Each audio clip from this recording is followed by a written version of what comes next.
Hello எல்லோரும் எப்படி இருக்கீங்க? எல்லோரும் சூப்பராக இருப்பீங்கன்னு நினைக்கிறேன். நானுமே ரொம்பவே நல்லா இருக்கேன். எடுத்ததுமே வ்ளாக்குள்ளே வந்துட்டேன்.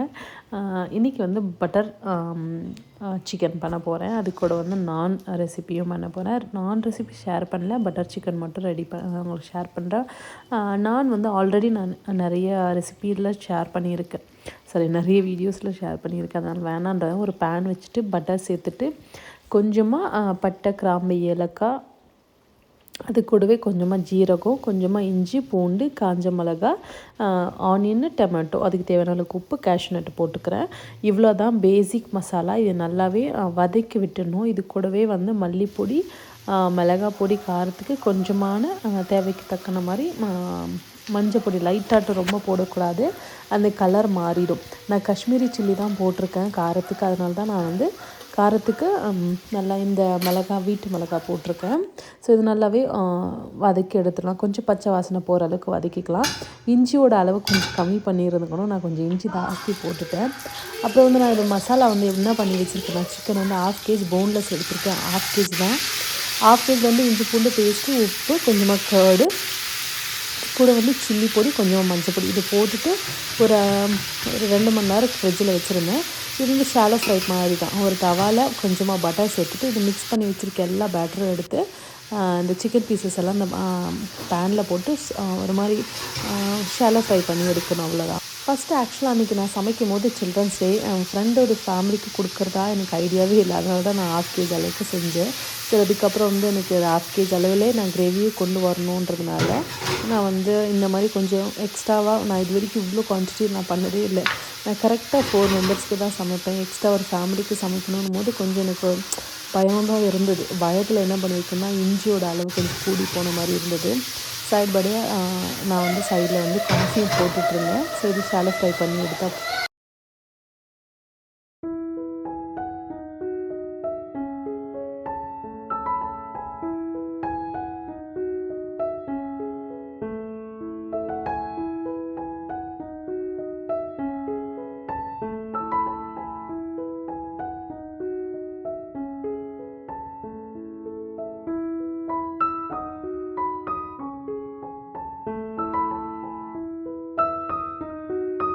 ரித்தியும் லெனியும் 2 பேரும் ஒன்றா இருப்பாங்க. கொஞ்ச நேரம் கூட பிரிய மாட்டாங்க. ஆனால் 2 பேரும் ஒரு 1/2 hour தான் ஒன்றா இருப்பாங்க. அதுக்கப்புறம் பார்த்திங்கன்னா சண்டை தான் வரும். ரித்தி என்ன தான் சின்ன பிள்ளையாக இருந்தாலும் ஈக்குவலாக சண்டை போடுவாள் ரித்திக்கிட்ட. அவளுக்கு வந்து கீழே அடிபட்டு தலை கொஞ்சம் இந்த மாதிரி ஆச்சு. அதனால் நான் வந்து கொஞ்சமாக கிச்சன் டவலில் டிப் பண்ணி அதில் தண்ணி வச்சு விட்டுருந்தேன் தலையில். அப்புறம் இங்கே வந்து சிக்கன் வந்து நல்லா ஷாலோ ஃப்ரை பண்ணி எடுத்தாச்சேன். ஒரு 1/2 குக் ஆனாலே போதும். சிக்கன் வந்து ரொம்ப நேரம் குக் பண்ணணும் இல்லை, அது ஒரு 10 நிமிஷத்துலேயே வெந்து வந்துடும். இங்கே பார்த்தீங்கன்னா நம்ம ஆனியன் டொமேட்டோ வதக்கி வச்சுருந்தோம் இல்லையா, அந்த வதக்கினதை நான் மிக்ஸி ஜாரில் நல்லா ஃபைன் பேஸ்ட்டாக அரைச்சிக்கோங்க. யூஸ்வலாக ரெஸ்டாரண்ட்டில் என்ன பண்ணுவாங்கன்னா அது ஸ்டெயின் பண்ணுவாங்க. அதெல்லாம் வீட்டுக்கு செட் ஆகாதுன்றதுனால அதை வெடிக்கட்டியில் சாதம் வெடிப்போம் பார்த்திங்களா, அந்த மாதிரி இருக்கிறதுல வந்து பெரிய ஹோல்ஸ் இருக்கிறதுல கொஞ்சமாக நம்ம அப்படியே கொண்டு வரணும். அப்போ உங்களுக்கு நல்ல ரெஸ்டாரண்ட் ஸ்டைலாக அவ்வளோ பக்காவாக இருக்கும். இப்போ நான் ஒரு பேன் வச்சுட்டு பட்டர் வந்து 2 டேபிள் ஸ்பூன் அளவுக்கு சேர்த்துருக்கேன். இந்த அரைச்சி வச்சுருக்கோம் இல்லையா அந்த கலவையை, அது கூடவே சேர்த்துட்டு நல்லா இது மிக்ஸ் பண்ணி எடுத்துக்கலாம். அதுக்கு தேவையான அளவுக்கு தண்ணியும் சேர்த்து நல்லாவே இதனால் ஒரு 5 நிமிஷம் கொதிச்சா போதும். ஆல்ரெடி மசாலா வதங்கினதுன்றதுனால ரொம்ப கொதிக்கணும்னு இல்லை. கொதித்த பிறகு நான் ஷாலோ ஃப்ரை பண்ணி வச்சுருக்க சிக்கன் பீசஸை நான் இதில் போட்டுட்டு அதுவும் 5 நிமிஷம் கொதிச்ச பிறகு நம்ம வந்து கொஞ்சமாக வந்து கஸ்தூரி மேத்தி, அது கூட பட்டரு, அது கூட வந்து நான் டபுள் க்ரீம் யூஸ் பண்ணுறேன், அதாவது விப்பிங் க்ரீம் யூஸ் பண்ணுறேன். நார்மல் க்ரீமே நல்லா தான் இருக்கும். விப்பிங் க்ரீம் போடும்போது அந்த டேஸ்ட் லெவலை வந்து கொஞ்சம் எடுத்து கொடுக்கும். ஏன்னா யூஸ்வலாக வந்து டபுள் க்ரீம் நிறைய பேர் யூஸ் பண்ணுவாங்க. டபுள் க்ரீமும் விப்பிங் க்ரீமும் ஒன்று தான்றதுனால நான் வந்து டபுள் க்ரீம் யூஸ் பண்ணுவேன். விப்பிங் க்ரீம் போடுறேன். நீங்கள் நார்மல் க்ரீம் கூட போடலாம், அதுவும் நல்லா தான் டேஸ்ட் இருக்கும். இது கொஞ்சம் வந்து திக்னஸ் ஜாஸ்தி இருக்கும், அவ்வளோதான். மற்றபடி பெருசாக ஒன்றும் இருக்காது இதில். அப்புறமா நான் வந்து கொஞ்சமாக வந்து சுகர் சேர்ப்பேன், ஒரு டேபிள் ஸ்பூன் போல். கஸ்தூரி மேத்தி சேர்த்துட்டு இது நல்லா கொதிக்க வச்சுட்டு இறக்குனிங்கன்னா அட்டகாசமாக இருக்கும். ட்ரை பண்ணி. எங்கே போகிறீங்க லெனிஷா? லெனிஷா லெனி எங்கே போகிறீங்க? ட்ரெயினில் போகிறீங்களா? ஆர்மிக்கு போகிறீங்களா? இவ்வளோ குட்டி பேபியெல்லாம் ஆர்மியில் சேர்க்கறது இல்லையே. யார் பார்க்க போகிற ஆர்மியில்? நேற்று தான் க்ராசரி எல்லாம் போயிட்டு வந்தது. ஓகே, நான் வந்து க்ராசரி வந்து நேற்று தான் போய் வாங்கினேன். ரொம்ப டயர்டாக இருந்துச்சு நேற்று. ரொம்ப பசங்களை வச்சுட்டு அலைச்சல் பண்ணதான் ரொம்ப டயர்டாக இருந்து போய் படுத்துட்டேன். நேற்றே ஷூட் பண்ணோம், அதுவும் நைட் டைம் ஷூட்டுன்றதுனால நல்லா இருக்காது. சரி மார்னிங் எடுத்து பண்ணிக்கலாம் அப்படின்றதுனால சரி நான் இந்த சாட்டர்டே ஸோ அன்றைக்கி எடுக்கிறேன் நான். ஒரு சில பேர் வந்து எனக்கு வந்து ரிலையன்ஸ் வந்து அவ்வளோ நல்லா இல்லை, டிமார்ட் ரொம்ப நல்லா இருக்குது அப்படின்னாங்க. கரெக்டு. ஆனால் வந்து எனக்கு எது கம்ஃபர்டபுள், எனக்கு எது பக்கத்தில் இருக்கோ நான் அதை படி போய்க்குவேன். சரிங்களா? நமக்கு வந்து சில விஷயம் வந்து நமக்கு பிடிபடாது. நம்ம இதுக்குன்ட்டு போயிட்டு நான் வாங்க முடியாது. எனக்கு வந்து இங்கே லோக்கல் ஷாப்பில் இதோட காசு கம்மியாகும். நான் வாங்குகிற சாமானும் எனக்கு ரொம்ப பெரிய அமௌண்ட்டே ரொம்ப லெஸ் ஆகும். ஹோல்சேல் ஷாப் எடுக்கும்போது ஹோல்சேல் ஷாப் வச்சுட்டு குழந்தைங்கள வச்சு நான் அலைச்சல் பட முடியாதுன்றதுனால தான் நான் ஆன்லைனும் இதுவும் பண்ணுவேன். நான் வந்து எனக்கு ஃப்ளிப்கார்ட்லேயும் வாங்கியிருக்கேன், அமேசானில் வாங்கியிருக்கேன், பிக் பாஸ்கெட்லேயும் வாங்கியிருக்கேன், டிமார்ட்லேயும் வாங்கியிருக்கேன், ரிலையன்ஸ்லேயும் வாங்கியிருக்கேன், எல்லாம் வாங்கியிருக்கேன். எதுவும் ஒரு சிலது ஒவ்வொரு ஆப்பில் ஒவ்வொரு ப்ராண்டில் வந்து வேறுபடும் தான். ஒன்றுத்தில் ஒரு சில விஷயம் நல்லாயிருக்கும், ஒரு சில விஷயம் நல்லா இருக்காது ஒன்றுத்தில். பட் அப்படி நம்ம கம்பேர் பண்ணி நமக்கு எது கம்ஃபர்டபுளோ அதுவே பார்த்து வாங்கிக்கிறது பெஸ்ட்டு. எனக்கு வந்து நியர்பையில் இதுதான் இருக்குது, அதனால் நான் இதை வாங்கிப்பேன். சரி, ஃபஸ்ட்டு வந்து ஊறுக்காய்.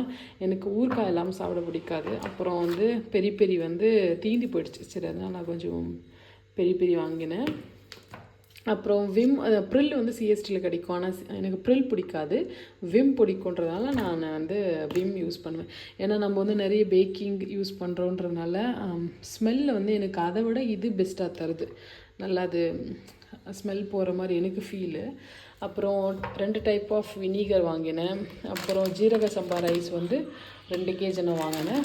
அப்புறம் க்ளீனிங்காக கொஞ்சம் ஐட்டம்ஸ் எல்லாம் வாங்கினேன். காரு விண்டோஸ் எல்லாம் க்ளீன் பண்ணணும். பார்த்தீங்கன்னா தெரியும், ரொம்ப கலராகவே இருக்குது.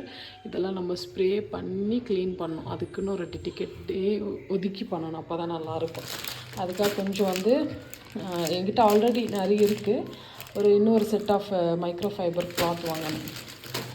அப்புறம் இது வந்து எனக்கு வந்து இது ஒரு மாதத்துக்கு வரும். அப்புறம் இது என்ன சொல்லுவாங்க, இது பேர்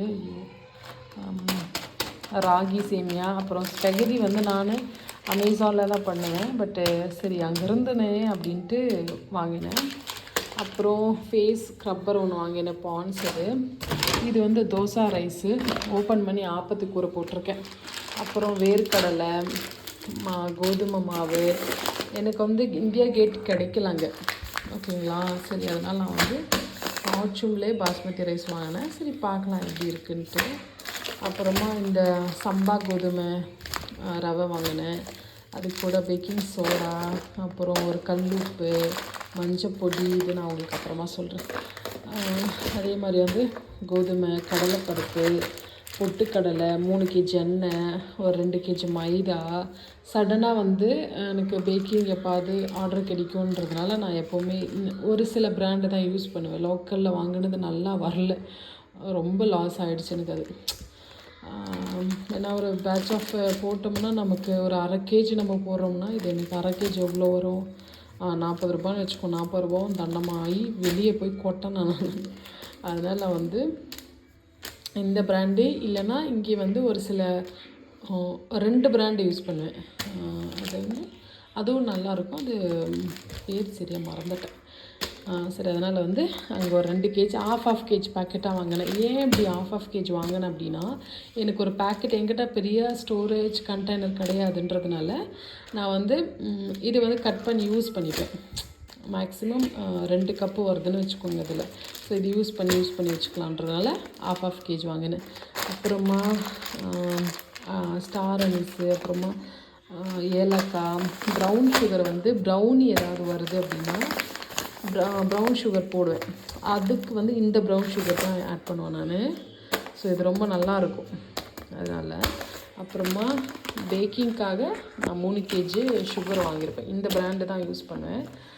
நல்லா உங்களுக்கு வந்து பியூராக ஒயிட்டாக கிடைக்கும். வீட்டுக்குன்னு லூஸில் தான் வாங்குவேன். அது லாஸ்ட் மந்த் வாங்கினது அப்படியே கிடக்குது. ஓகேங்களா. அப்புறம் பார்த்தீங்கன்னா இது தெரியாமல் வந்து நான் டாப் லோட் வாங்கிட்டேன். நான் ஃப்ரண்ட் லோட் தான். இங்கே யாருன்னா கேட்டு பார்ப்பேன். சப்போஸ் வந்து டாப் லோட் வாங்கினா அப்படியே தள்ளி விட்டு நான் புதுசு வேறு வாங்கி கேட்பேன். இல்லைனா இது எக்ஸ்சேஞ்ச் கொண்டு போகணும், பண்ணுறாங்களான்னு தெரியல. ஒரு மிஸ்டர் மசில். அப்புறம் வந்து இந்த வைப்பர் ஒன்று வாங்கினேன். இந்த ஒரு பாக்ஸ், ஒரு கண்டெய்னர் ஒன்று வாங்கினேன். இவ்வளோ தான் வாங்கினேன். இது என்னன்னு கடைசியாக சொல்கிறேன்னு இல்லையா. நெக்ஸ்ட்டு மந்த்து கிறிஸ்மஸ் வரும். கிறிஸ்மஸ் வரும்போது கூட டேட்ஸ் ஒன்று வாங்கினேன். இந்த கலர் படத்தில் எங்கேன்னு தெரில. எனக்கு வந்து இந்த எப்படின்னா இது வந்து சீட்லெஸ்ஸாக இருக்கணும் என்னம்மா. அப்புறம் இது ஒரு ரித்திக்காக வாங்கினது. ஓகேங்களா.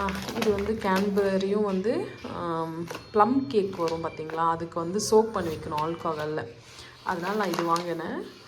இது வந்து 200 கிராம் அளவுக்கு வாங்கினேன். இதுவும் 200 கிராம் அளவுக்கு. இன்னும் கொஞ்சம் ஐட்டம்ஸ் எல்லாம் வாங்கணும். அது வாங்கிட்டு நான் ஊற போடும்போது உங்களுக்கு வந்து நான் விலாக் எடுக்கிறேன். சப்போஸ் உங்களுக்கு கேஜிஎஃப்லேயே இருக்கீங்க, என்ன சொல்ல, கேஜிஎஃப்லேயே இருக்கீங்க, கேக் எதாவது ஆர்டர் வேணும் அப்படின்னா எனக்கு கீழே வந்து நான் ஜிமெயில் ஐடி கொடுத்துருக்கேன், மெயில் பண்ணிவிடுங்க. நான் ஃபிஷ் ஃப்ரை ரொம்ப சிம்பிளான மெத்தட் நான் சொல்கிறேன். நான் யூஸ்வலாக ஒவ்வொரு மீனுக்கு தகுந்த மாதிரி தான் நான் மசாலா போடுவேன். இதுக்கு வந்து நீங்கள் சிம்பிளாக மசாலா ரொம்ப பிடிக்கும். மஞ்சப்பொடி, கொஞ்சமாக மிளகாய் பொடி, காஷ்மீரி சில்லி, மல்லிப்பொடி, அது கூடவே தேவையான அளவுக்கு உப்பு சேர்த்துக்கிறேன். நீங்கள் இஞ்சி பூண்டு பேஸ்ட்டு தேவை கிடையாது. இதுவே தக்கன கரெக்டாகிட்டு இருக்கும். ஏன்னா வந்து நீங்கள் இஞ்சி பூண்டு பேஸ்ட் இது சேர்க்கும் போது சம்திங் அது வந்து வேறு மாதிரி டேஸ்ட்டாக இருக்கும். இது வந்து ஃபிஷ் வந்து ரொம்ப ஃப்ரெஷ்ஷாக இருந்தது. ஃப்ரெஷ்ஷாக இருக்கும் போது இந்த மசாலாவே அவ்வளோ சூப்பராக இருக்கும். கொஞ்சம் மீன் வந்து கொஞ்சம் பழைய மீன் அப்படின்னும் போது நம்ம இஞ்சி பூண்டு பேஸ்ட்டெல்லாம் போட்டால் இன்னுமே நல்லாயிருக்கும். ஆனால் வஞ்சரம் மீனத்துக்கு இது போட்டாலே அவ்வளோ சூப்பராக இருக்கும். கடைசியாக வந்து நீங்கள் பொரிக்க போகும்போது கூட கொஞ்சமாக பூண்டு நசுக்கி போட்டு எண்ணெயில் பொரித்து அந்த எண்ணெயிலே பொரித்து எடுத்திங்கன்னா நல்லா அட்டகாசமாக இருக்கும். ஆனால் இது சிம்பிள். மஞ்சப்பொடி, மிளகாய் பொடி, மல்லிப்பொடி, கொஞ்சமாக மஞ்சப்பொடி, உப்பு, இது கரெக்டாக இருந்தாலே வஞ்சரம் மீன் வந்து அட்டகாசமாக இருக்கும். ஒரு நார்மலாக இது வந்து கேஸ்ட் அயர்ன் இல்லை, நார்மல் தோசை தவா கொஞ்சம் மெலிசாக இருக்கும் பார்த்திங்களா, அதில் வந்து கொஞ்சமாக ஆயில் சேர்த்துட்டு, இதுவும் ஷாலோ ஃப்ரை மாதிரி தான். சில பேருக்கு வந்து மசாலா வந்து தோசை பேன்லேயே ஒட்டிக்கின்னு வருதுன்னு கூட ஃபீல் பண்ணுவாங்க இல்லையா. அதுக்கு காரணம் வந்து ஓவர் ஹீட் ஆகக்கூடாது தோசை பேன். ஒரு நார்மல் டெம்பரேச்சர் வரும்போது நம்ம ஆயில் சேர்த்துட்டு அந்த டெம்பரேச்சரில் இருக்கும் போதே நம்ம ஃபிஷ்ஷை நம்ம அதை மேலே சேர்த்துடணும். ரொம்ப காய வச்சுட்டு அதுக்கப்புறம் நீங்கள் சேர்த்திங்கனாலும் அது மீன் வந்து அதில் ஒட்டிக்க நிறைய சான்சஸ் இருக்குது. மசாலாவும் ரொம்ப ஹெவியாக வைக்கக்கூடாது. அதுக்கு கடலை மாவு அந்த மாவு எதுவுமே தேவை கிடையாது. இதுவே ரொம்ப சிம்பிளாக இருக்கும். பசங்களுக்கு வந்து மாங்காய் கட் பண்ணி கொடுத்துட்ருந்தேன். நான் ரிலையன்ஸில் பார்த்தேன், பயங்கர டேஸ்ட்டாக இருந்தது, டெம்ட்டாக இருந்தது பார்க்கும் போது. சரின்னு வாங்கிட்டு வந்துருந்தேன்.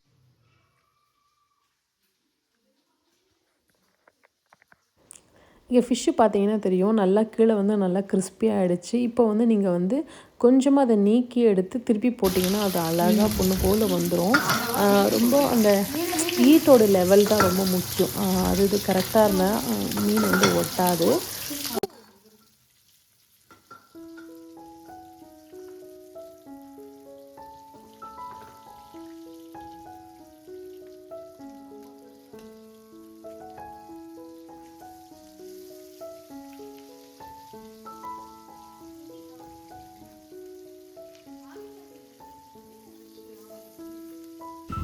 ஸோ சூப்பராக ரெடி ஆகிடுச்சு ஃபிஷ் ஃப்ரை. இந்த பக்கம் திருப்பி போட்டாலே அவ்வளோதான், முடிஞ்சு போச்சு. யூஸ்வலாக சாம்பாரோட ரசம் ஃபிஷ் ஃப்ரை சாப்பிட ரொம்ப பிடிக்கும் சில பேருக்கு. சில பேர் மீன் குழம்பு ஃபிஷ் ஃப்ரை சாப்பிட்றது பிடிக்கும். பட் வந்து ரசம் மீன் ஃப்ரை அவ்வளோ அருமையாக இருக்கும். எனக்கு வந்து ரசம் இல்லாத நாள் இருக்காது. ரசம் வந்து இருக்கணும்னு நான் ஆசைப்படுவேன்.